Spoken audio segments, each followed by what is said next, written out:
Dreadfully twisted's back again. Dreadfully twisted's back. Tell your friends, and family. I don't know why I put my hand up to my face. I was like, and family. And family. Like screaming it out loud. So we are back. We are. Again. Woo. Any paranormal updates? I haven't looked. No. I haven't looked. I was looking again for a while. Yeah. And then I stopped. Yeah.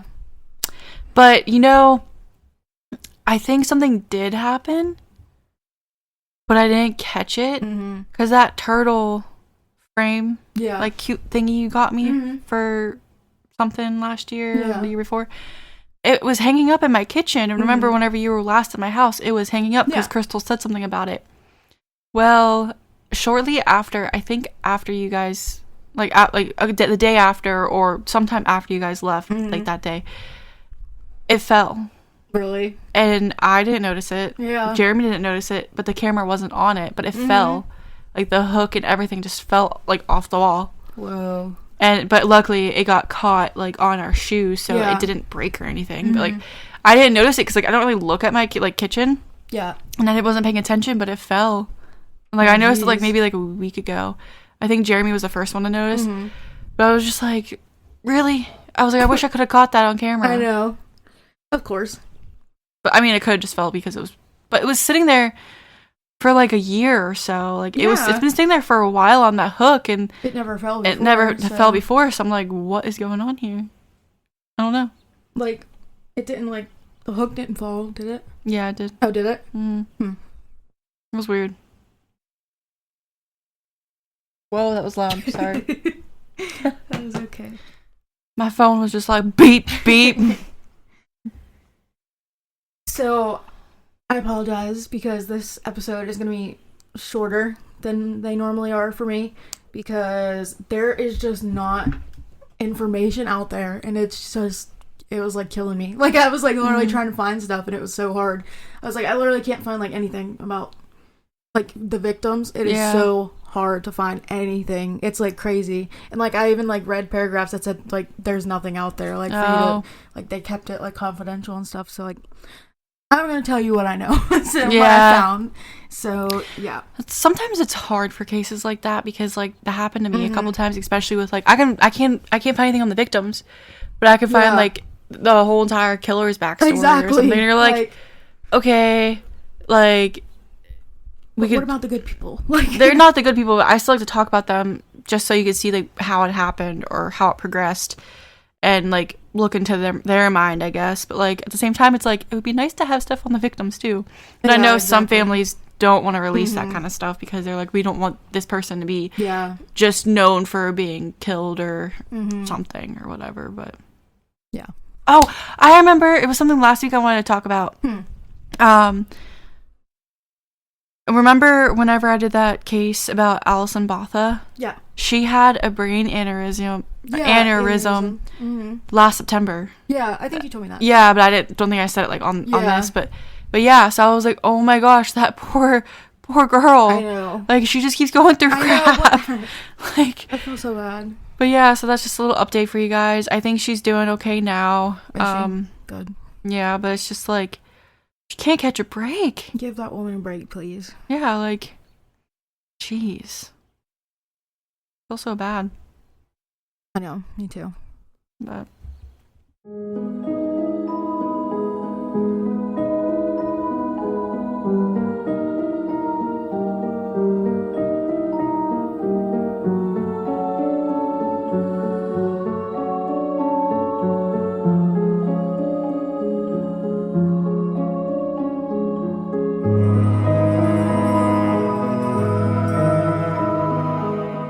I'll just wait till then. Okay.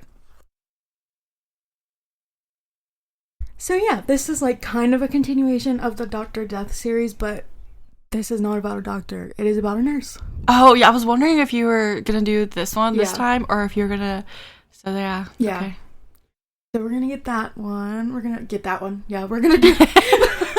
Okay, my brain is just not braining today, okay? That's okay. So, I said something earlier that was like, did not make any sense. And it was like on Jeremy's stream. Because I was just sitting next to him while he was streaming and I was talking. So his chat could probably hear me. And I said the most stupidest thing. And I'm just like, it's fine. Oh my God. It's whatever. That's so funny. Happens to me all the time. I was like, I'm going to stop talking now because I need to save all the rest of my brain cells that I do have for the podcast later. Because I'm not going to be able to talk later. Yeah. Literally. Okay. So, anything else that we need to Sorry. put out there? I don't think so. Okay. Shall we dive in? Yeah. Okay. I just want to put a trigger warning out there because this story has not a lot, but a good bit of talk of suicide. So if you want to skip this episode, it is totally understandable. And if you do, we love you and we'll see you next episode. Yeah, we'll see you next episode. So, yeah.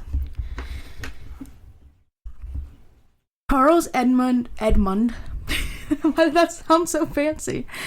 Edmund. Edmund. Cullen. It just sounds like fancy. Snazzy. Yeah, but he's probably not snazzy. No, not snazzy at all. Ugh, always that happens with the people, with those people.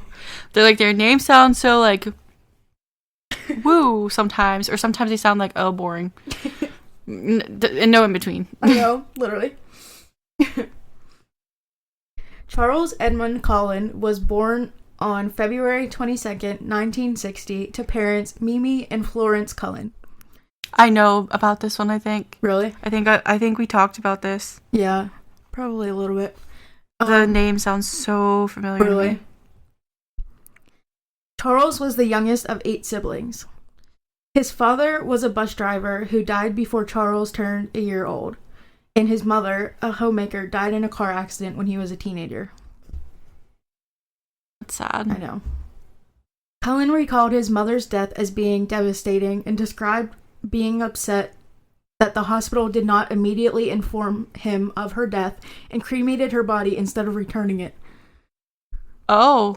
That's crazy.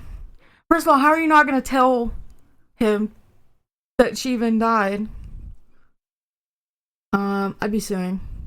Yeah, I would too. Yeah.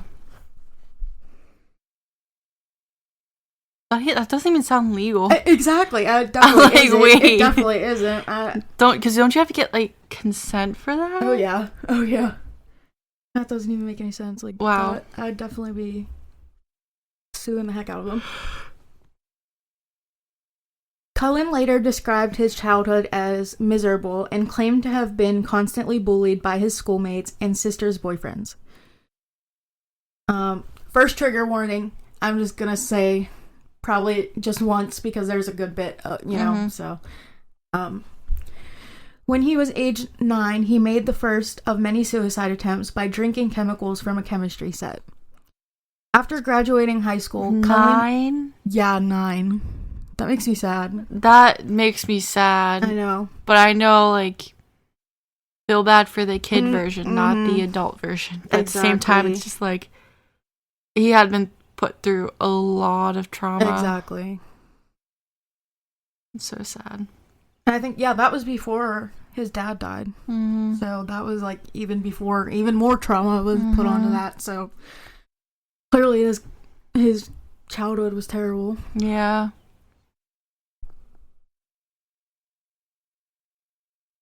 After graduating high school, Cullen enlisted in the United States Navy.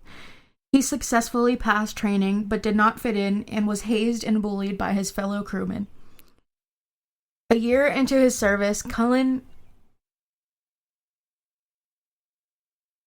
Wait a second. What's wrong?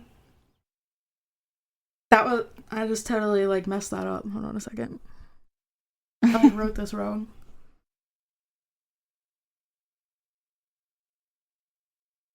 I must have, deleted part of it. Oh, hold on.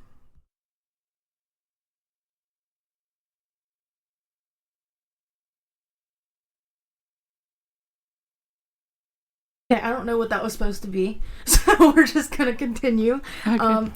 Leading Petty Officer Woodrow Wilson discovered him seated at the missile controls wearing a surgical mask, gloves, and scrubs rather than his uniform. Cullen was disciplined for that action, but never explained why he had dressed that way. The Navy reassigned him to a lower pressure job on the supply ship USS Canopus. He attempted suicide and was committed to the Navy's psychiatric ward several times over the subsequent few years.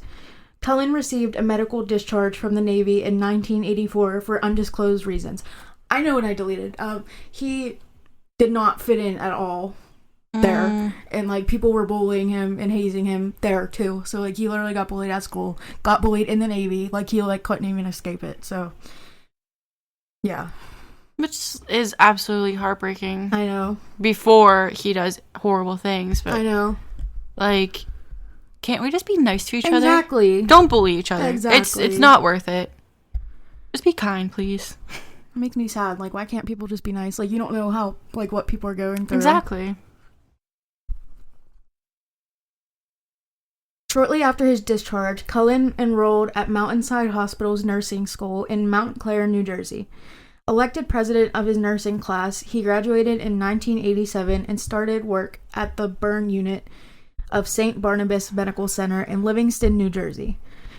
It was the beginning of a troubled career of 16 years and 10 medical centers. Sometimes he left the jobs by choice, but other times he was fired for... I can't talk. I'm sorry. You're okay. He was fired for suspicious activity. I mean, you heard me last episode. I couldn't form words at the end of it. I was not functioning.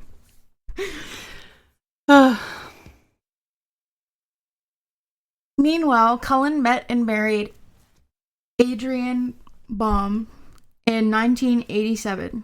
Adrienne, not Adrian. Baum in 1987. Their daughter, the first of two girls, was born later that year. However, Cullen's wife became increasingly disturbed. Okay. Yeah. At his unusual behavior and his abuse of the family dogs. No. I hate him. No. I hate him now. No. I don't feel bad. I don't feel bad exactly. anymore at all. Exactly. Don't do that. The dogs did nothing to you. Animals, cats, dogs, literally every single animal on this earth is just a precious little being. Exactly. That doesn't understand. Exactly. Like, when you abuse it. Don't do that. I don't care if it's a bear. I feel bad for it. Right? Like, I always will choose a bear over a man. It's a freaking piranha. Like, dang. It might kill me, but at least it was cute. Yeah. A little bit. They're a little bit scary, but they're still an animal, so that makes them cute.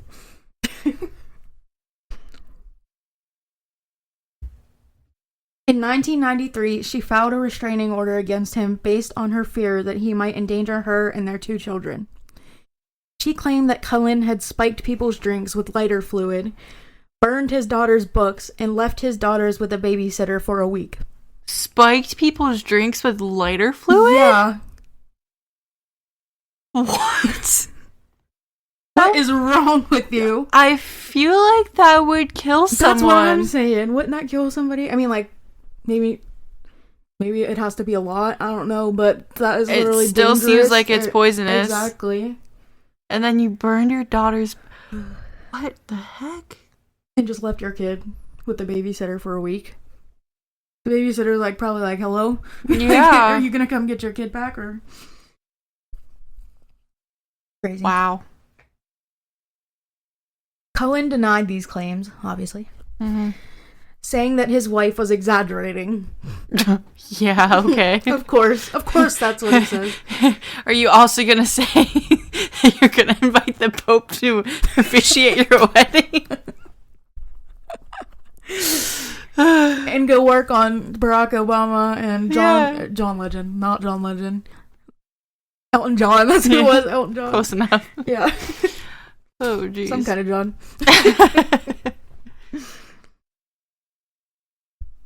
Nevertheless, she continued to insist that Cullen was mentally ill. Clearly. Yeah. I'm 100% with you, girl. Yeah. Thankfully, they divorced in 1992, and in 1998, Cullen filed for bankruptcy.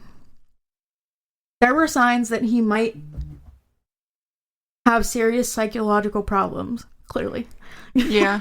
In October 1997, according to a police report, he was taken to the emergency room of Warren Hospital in Phillipsburg, suffering from depression, a hospital where he had worked as a nurse briefly in 1992 and 1993. The doctor who treated him at the hospital, Howard Swidler, tried to take a blood sample that was required to admit Cullen to Greystone Park Psychiatric Hospital in Morris Plains, but Cullen resisted. 2 months later, Cullen filed a police report complaining that Dr. Swidler had threatened to hurt him if he did not submit to the blood test. I don't know. I really don't think I believe that. I don't think I believe that either. Because, I don't think a doctor could threaten you just to take your blood. But, I mean, who knows? From the last 2 doctor deaths. Yeah. And especially because he's like, oh, my wife is exaggerating. I don't think she was. No. I don't think she would just be like, yeah, he abuses the family dogs and... No. Does all this stuff if he didn't, Yeah. But yeah. Okay.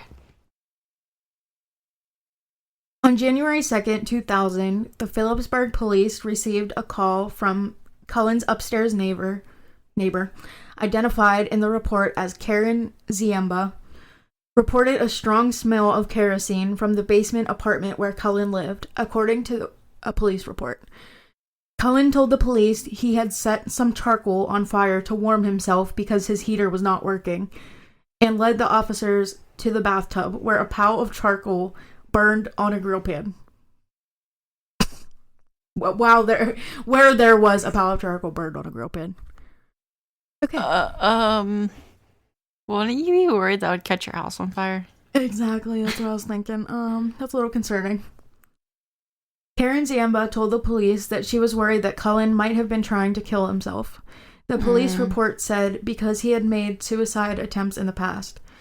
The police found the heating ducts stuffed with insulation and the batteries removed from the smoke and carbon monoxide detectors. Yeah, that seems purposeful. Yeah. Very much so. It does. After deciding that Cullen tried to kill himself, they took him to a crisis center and left him in the care of a social worker who had helped him after a previous suicide attempts. Cullen had many different hospital jobs throughout a 16-year span. Oh, wait. I'm sorry, I already said that. You did. No? Okay. No. Some jobs he quit after being investigated over allegations of misconduct. On one occasion, because an elderly woman complained he kept coming into her room and giving her injections when he wasn't the nurse assigned to her. Whoa. Yeah. He was fired from one hospital for hiding heart medicine in a bin meant for disposing of needles. Yeah. That's crazy. Mm-hmm. Why would you hide it? Try to kill him.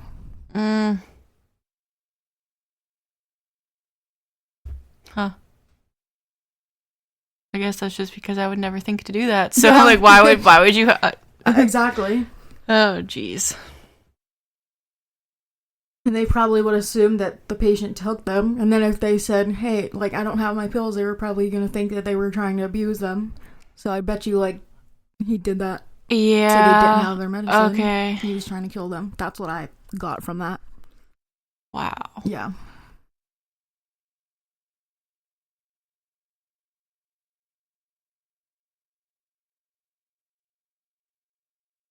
At the time, Cullen was working at a burn unit at Lehigh Valley Hospital and Health Network in Salisbury Township, PA, a job he had held since December 1998. He left the hospital on April 28, 2000, according to a statement released by the hospital.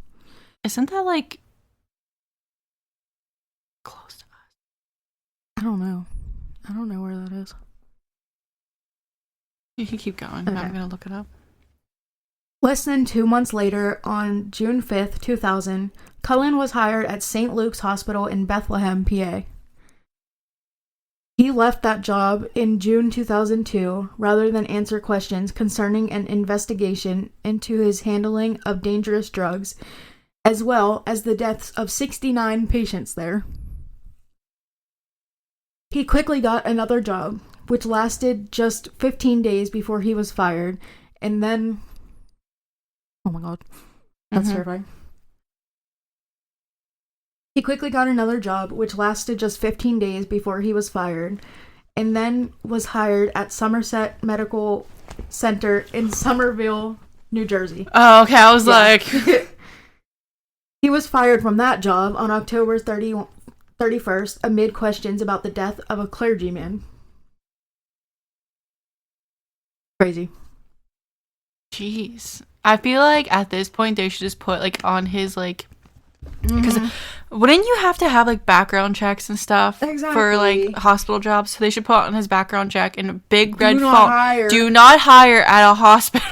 Exactly. He has been fired multiple times now. Yep. Crazy. That's insane. What is wrong with you?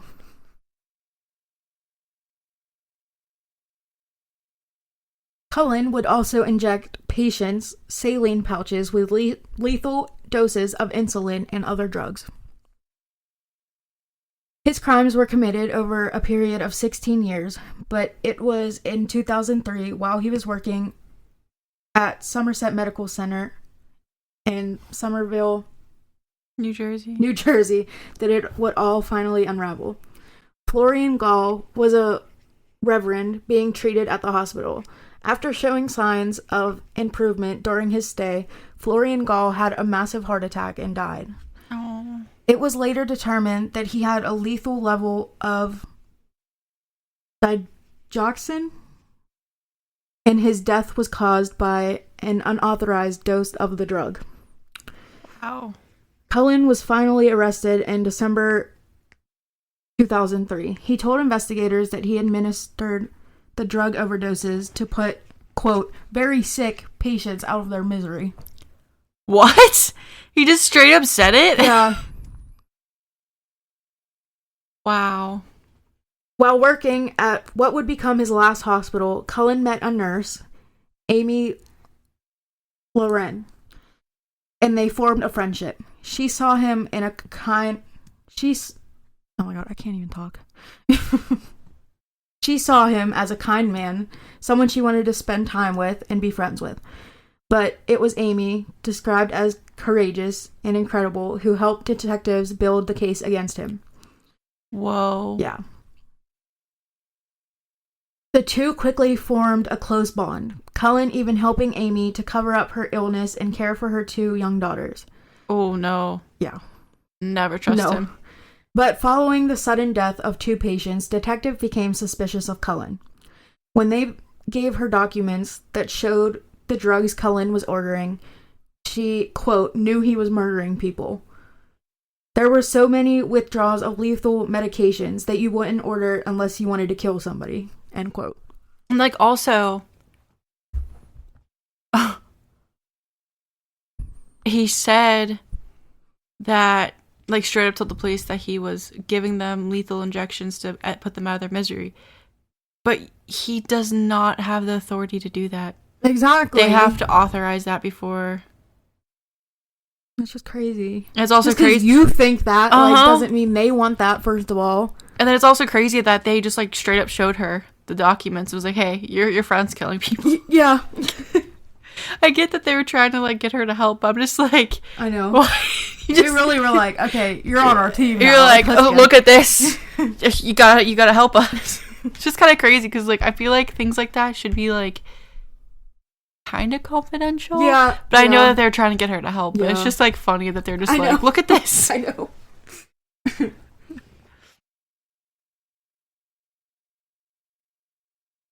She began collecting evidence at the hospital and wore a wire at a meeting with him. She also admits to manipulating him to try and get him to confess. While working across several hospitals in Pennsylvania and New Jersey, Cullen led patients to their demise by injecting heart and insulin medicines into IV fluid bags, turning off ventilators, and giving them medicine without doctor's approval. Most of Cullen's victims were believed to be over the age of 60 and were admitted to the hospitals he worked at to treat their terminal illnesses. But he also had victims as young as 21 who were not terminally ill. Because what is wrong with him? Yeah, it's also just, like, so brave of her to do that. I know. Like, to wear wire. Like, what if he found out? Like, he could have killed her the same way. And, like, kudos to her. I know. For doing that. I'm proud of you, girl. I'm proud of you. Yeah, I'm very proud of you. Amy. You're the best here. You go, queen. Pop off. Pop off, queen.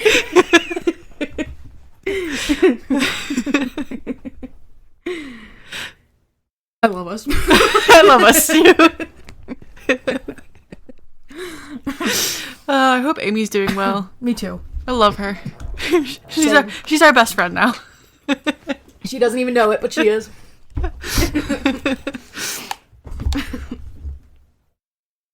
Okay, this is, like, literally absolutely insane to me. I can't even describe. Charles Cullen pleaded guilty to killing 29 people over a span of 16 years. However, several investigators believe he could be responsible for 400 deaths. What? Yeah. 400? Yeah. And we apparently will never know. I mean, maybe they'll find something along the years, but yeah. That man got away with 400 deaths, they think.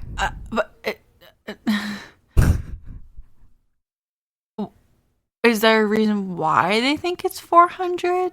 Just because that's just, like, the estimated amount of people that have died while he was at those hospitals, probably? I guess so. I mean, in his care, or, like, I don't know. Maybe, I don't know. Investigate all the deaths. I know. Go into them, exhume their bodies or something. Exactly. Like, figure out, do something. Look at their autopsies. Let's solve this. Figure it out. Like, that's nearly 10 times the amount that he admitted to. So yeah, I think that's over 10 times the amount he admitted to. Let me calculate this. What is 400 divided by 29? I don't think I'm doing it right.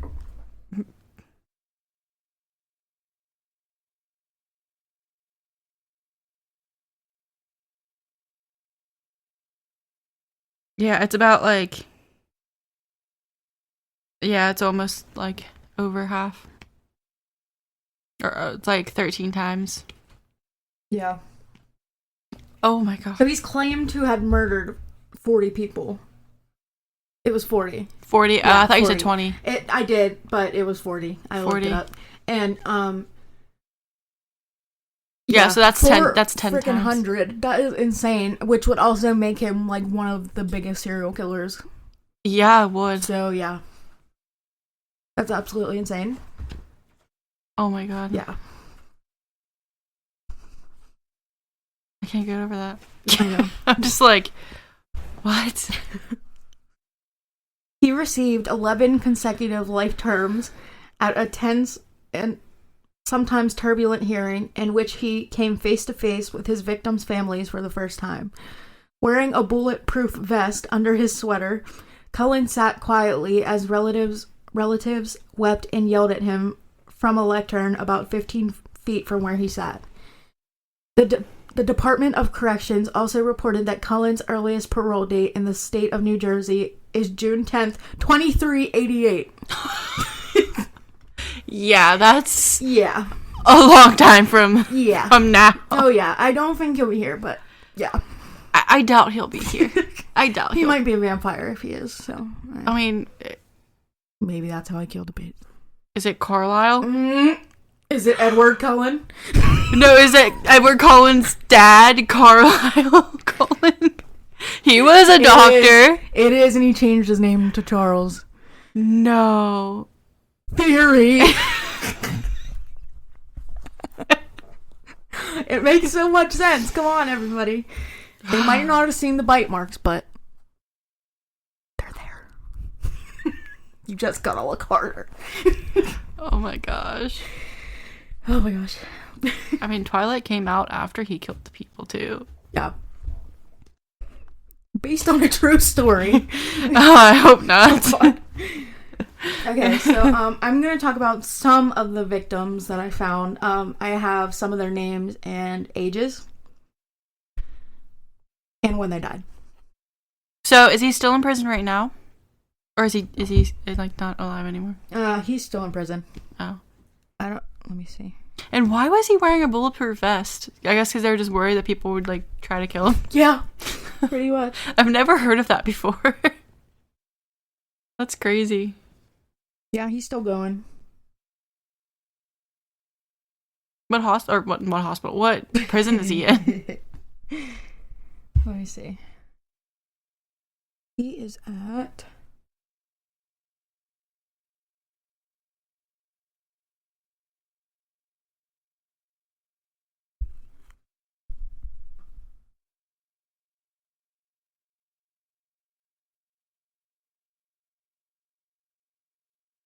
Ew, he's ugly. I know, he looks creepy. That came out harsh. Oh He's my really gosh. creepy looking. Also, if you guys want to hear more about this, it's there is a movie about this. I think it's on Netflix. It's called The Good Nurse. Emphasis on good nurse. Good nurse. Not actually a good nurse, terrible nurse. But yeah, it's actually a really good movie, and that's how I heard about this case. So if you want to watch that, look up The Good Nurse. I think it's on Netflix.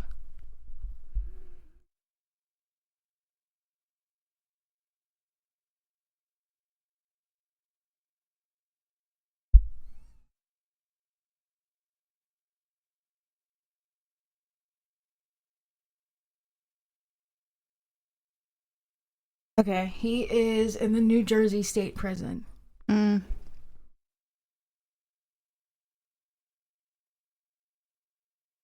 That's crazy. Yeah.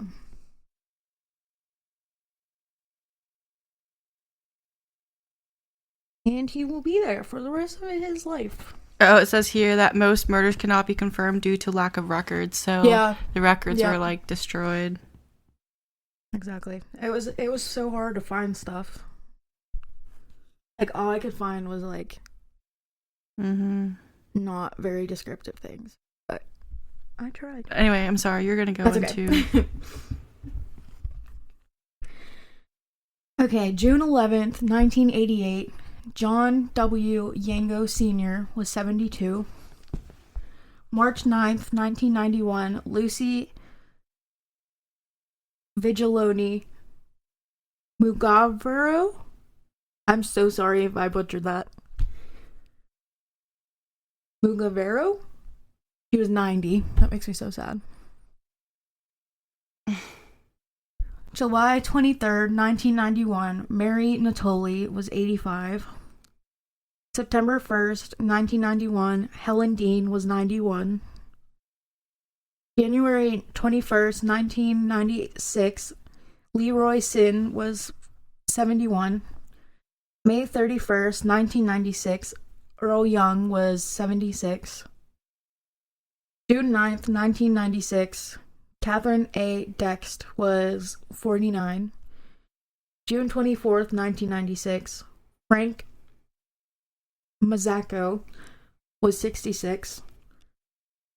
July 10th, 1996. Jesse Eichlin was 81. December 31st, 1998. Ottomar A. Graham was 78. August 31st, 1999. Matthew Mattern was 22. February 2000. Stella Danielsick was 73, which was it was an attempted murder. She did not die. Oh. Yeah. There was also there was a few other. Well, it's good that they survived. Yeah. This one was another attempted murder. February 8th, 2001, John Gallagher, 90, was an attempted murder. June 22nd, 2001, Irene Krampf was 79. November 8th, 2001, William Park was 72. December 28th, 2001, Paul Galgon was an attempted murder also, and he was 72 when that happened. He was also alive, so good. January 9th, 2002, Samuel Spangler was 80. May 5th, 2002, Daniel George was 82. June 2nd, 2002, Edward O'Toole was 76. February 12th, 2003, Eleanor Stocher was 60. February 23rd, 2003, Joyce E. Mangini was 74. February 23rd, 2003, Giacomino. Ooh, I like that name. Yeah, that's a great name. J. Toto was 89. March 11th, 2003, John J. Schnagger. I'm sorry, these names are so hard to pronounce. I'm so sorry if I mispronounce any of these names, by the way. He was 83. April 6, 2003, Dorothea K. Hoagland was 80. May 5th, 2003, Melvin T. Simcoe was 66. May 15th, 2003, Michael T. Strenko was 21. June 18th, 2003, Philip Gregor, 48, and that was also an attempted murder. June 28th, 2003, Reverend Florian J. Gall was 68. That's the one who got the heart attack. Mm-hmm. June 29th, 2003, Jin Kyung Han was also an attempted murder. 40. He was 40 at the time. July 13th, 2003, Pasquale M. Napolitano was 80. August 11th, 2003, Christopher B. Hardgrove was 38. August 27th, 2003, Francis Aguada was 83 at the time, and that was also an attempted murder. And September 20th, 2003, Krishnakant Upadhyay, I'm so sorry, these are so hard, was 70. September 23rd, 2003, James R. Strickland was 83.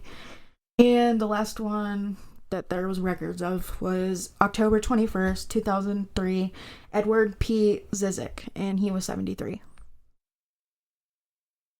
So yeah. It's just not fair.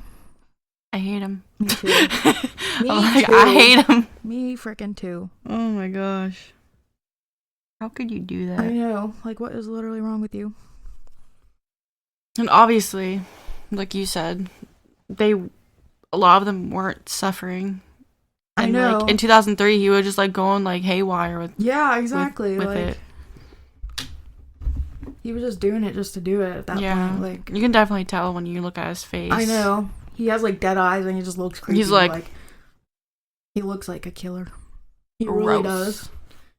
Can't say that about a lot of people, but he really does. Yeah, like you just tell, like yeah. the vibe you get from looking at his picture. Not a vibe that I want. Also, I just wanted to cover this really fast. I didn't want to do a whole story about it because literally, screw her. I mean, I literally hate all these people that we cover, but I really don't want to cover her. But I'm just want to like put that out there because it's similar to this, but it's a woman. Oh. See, whenever you said nurse, for some reason I thought you automatically meant a girl. Yeah, no. And I was like, yeah, I shouldn't have done that. And I'm sorry. I do that too. Like I just immediately think of a girl, but I'm like, there's literally male nurses everywhere. Yeah, there is. Like, I just don't know why. Like I just automatically pictured it. I don't know. Yeah. A Pennsylvania nurse who prosecutors say administered excessive doses of insulin to nursing home patients, 17 of whom died, pleaded guilty Thursday. Does this say where in Pennsylvania? I think so. Let me see. I'm just curious. Yeah. Was this recent?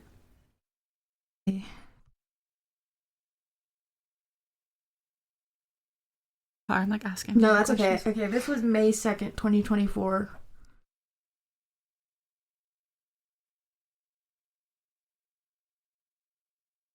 But yeah, it was the beginning of May last year.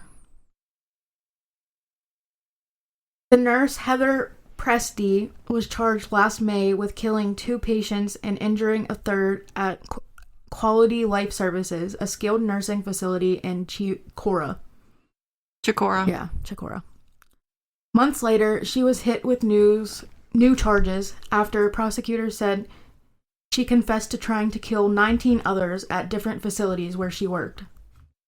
In total, Presti allegedly mistreated 22 patients, some diabetic and others not, with dangerously high levels of insulin at different facilities from 2020 to 2023, the state attorney general's office said.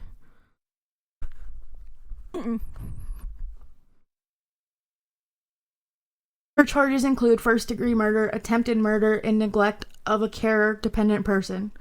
She pleaded guilty to 3 counts of first-degree murder and 19 counts of criminal attempt to commit murder, the Attorney General's office said in a news release.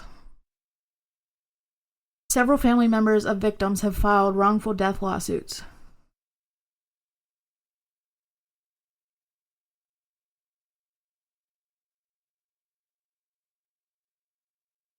That's crazy.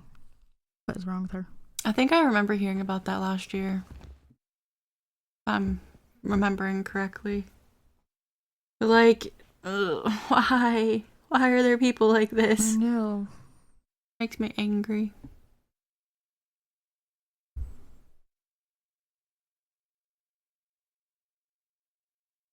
Literally, don't be a nurse. Like, ugh. Yeah, if you know, like, I guess these people don't care, or like these patients are supposed to be feeling safe at these places. Yeah. Like, it's kind of like why I feel like most hospitals and places do have like a good system in place for like background checks and stuff, but like you gotta like try to like weed these people out. Like you have to like go a little bit further. I would be like, if I was working at a hospital, I'd be calling like every employer that they ever had and been talking to them, because I know dang well this guy has been fired multiple times. Yeah. They could have told them like he was fired for like suspicious activity or misconduct or like all this stuff. Like, why wasn't that on the chart? Like, why wasn't that on? Like I said, like, you would think that we put in their background check whenever they, because I would think that you need a background check to get hired at a hospital. You need a background check to get hired at a bank. So like, you need to have a background check to get hired at a hospital. Like, I just don't know. I know. But yeah, that was all for that one. And now I'm done with the doctor kick and nurse kick. Yeah, I'm going into... I found a wrestler. Really? That killed his family. Oh my. Yeah. So I'm like, I might be my next one. Yeah. Because I'm just like, what the heck? Definitely do that. My dad will watch that. He loves wrestling. Oh, he probably knows like every wrestler, so he'll probably have heard about it. He's probably heard about him. Yeah. He was a WWE. Yeah. I found that one this past weekend. Like right after we recorded. I found it like Saturday. I was like, what is going on? Like, why I keep finding these? I guess it's just the universe just being like, talk about this. Yeah. But wow. The victims want us to tell their story. Yeah, maybe that's what it is. Maybe, yeah. What I'm gonna believe anyway. Yeah, same. That's like crazy that just happened. I know. But I'm sorry, I didn't mean to laugh. I laugh because I say that all the time. I say but and then Jeremy's like because it sounds like a sound. Sounds like the Netflix when it opens. I think that's why I just go but but I'm saying but and then but it sounds like I'm going but I'm just the opening of Netflix, I guess. But if you would like to go to our social medias to see the awful picture of this awful, disgusting human being that shouldn't even be called a human being, I don't recommend that you want to see him. But I guess if you do, I can't find pictures of the victims, which is like the only part that I want to see. Yeah, so, well, if you don't want to see him, still go to our Facebook, Instagram, and TikTok. Give it a like. Yeah. Give it a like. Just ignore him. Just ignore his face. He's gross. He's ugly. Exactly. He's awful. But you can still go there to support our podcast. And that's on Facebook, Instagram, and TikTok at Dreadfully Twisted Podcast. We also have a discussion group on Facebook. It's called Dreadfully Twisted Podcast Discussion Group. You can go in there, or you can also email us, which is dreadfullytwistedpodcast@gmail.com. Or you can go to our Reddit page, r/dreadfullytwistedpod. You can go to those 3 locations to either, like, talk to us, talk about the cases that we cover, if you have any, like, opinions or anything to say about the cases, or if you want to talk about them in further detail, you can go there. Or you can also go to those 3 places if you would like to send us your stories, true crime, paranormal, whatever you want to talk about. If it's spooky, scary, Skeletons. You can go there. Or if you have any ideas of cases or topics you would like us to cover, you can do that as well. You can also rate the podcast on wherever you listen to podcasts. I know on Spotify you can rate it, and if you do, 5 stars. And you can listen to Dreadfully Twisted on Spotify, Pandora, iHeartRadio, Apple Podcasts, Samsung Podcasts, Amazon Music, Podcast Index, Listen Notes, and YouTube.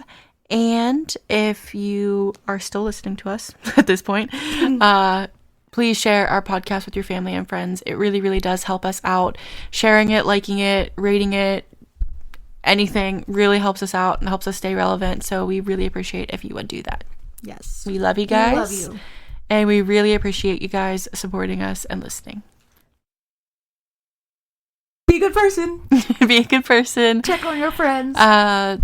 Don't be like the people we talk about. Yes, please don't. And get a background check before you get a job. Yes. Or if you're an employer, background check people and ask them questions. Weed out the bad ones first. Please do. Call them employers. Be like, hey, yo, you're a previous employer, and I don't know what I'm on right now, but I'm somewhere on Google. I lifted my phone up, and it was just on a different page. But yeah, so spread positivity. Yes. Be kind. Do not bully other people. Yeah, do not. And we're sure you guys don't do that because you guys are all good people. Exactly. So, yeah. We love you guys, and we will see you next week. We love you. Bye. That bye weird. I was like, bye.